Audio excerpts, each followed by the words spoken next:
Hello everyone and welcome back to another review. This time we're going to be taking a look at Porcus D Ace, one of my new favorite figures, and I haven't even had this thing for 24 hours. I do want to very quickly say I did get this figure from a trade with a friend of mine, your boy Figurehead. If he ever reaches out to you for a trade, I do recommend saying yes because he is very reliable. Now getting into the figure itself, I do really love the packaging that he comes with. He has all of these pictures here on the side that are very nice. On the back, we get a few more pictures of the figure and of course some promo shots of the accessories and everything.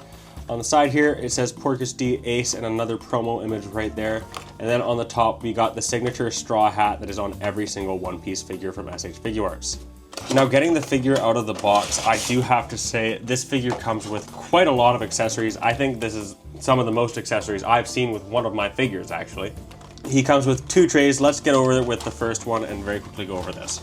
Starting off with this first tray, Ace comes with a bunch of fire effects and of course his cloth goods kimono, which does have bendy wire in it so you can pose it.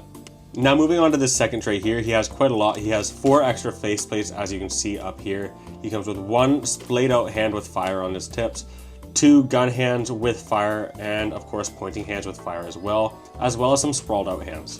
Of course he does also come with hands to hold his bag itself, and of course his hat. Now that we're over the accessories, let's get this figure out of the box. Now, first impressions of this figure are actually really good. I love the fact that this figure just moves so easily. There's no squeaky joints in sight, and I just love it. This knife here is removable, which is good if you want to get some more dynamic poses without it getting in the way, but it does also swivel on a joint like so.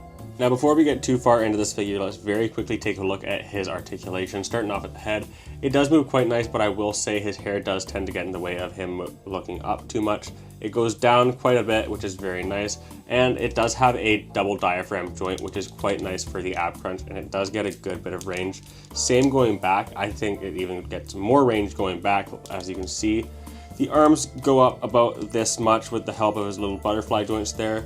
Of course, double jointed elbow, and his hands move quite a bit as well. Now for the legs, it is quite nice. He does have a drop down joint right there, and it can get him about here. But the knee is actually really nice because these shorts are a bit more of a rubbery plastic, and you can bend them much more than the SH Figuarts Luffy, which is quite nice and really good for posing.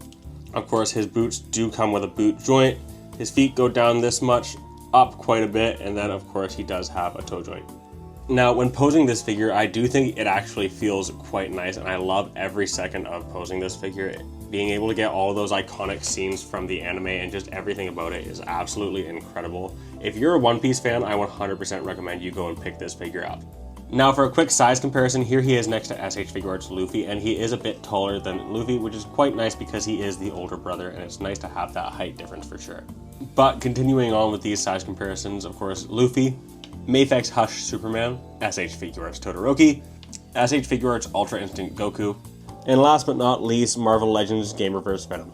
Now, after posing this figure a little bit, I will say there's no noticeable flaws that I can really think of, and I do really love this figure. It absolutely looks phenomenal, and just everything about it is just great.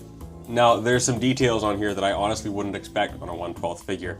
It is very nice that SH Figuarts did just put in the effort, and they painted all of these tiny details and really showed you how much they cared about making this figure.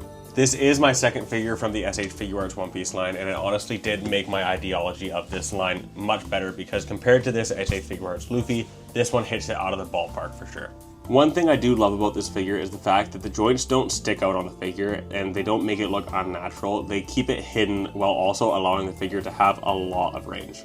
So honestly, for my final rating of this figure, I'm gonna give it a 10 out of 10. There's honestly no big flaws that set this figure back, and this is a first for me because most of the time when I get a figure, there's at least one flaw that'll put it back 1 point. But with this one, everything about it is just absolutely incredible. And with that, this review has now come to a close. I really appreciate all of you guys for sticking around. Be sure to like and subscribe if you liked the video, and if you want more reviews like this, be sure to drop a comment telling me what figures you want me to review next. Anyways, I'll see you guys next time. Have a great day, guys.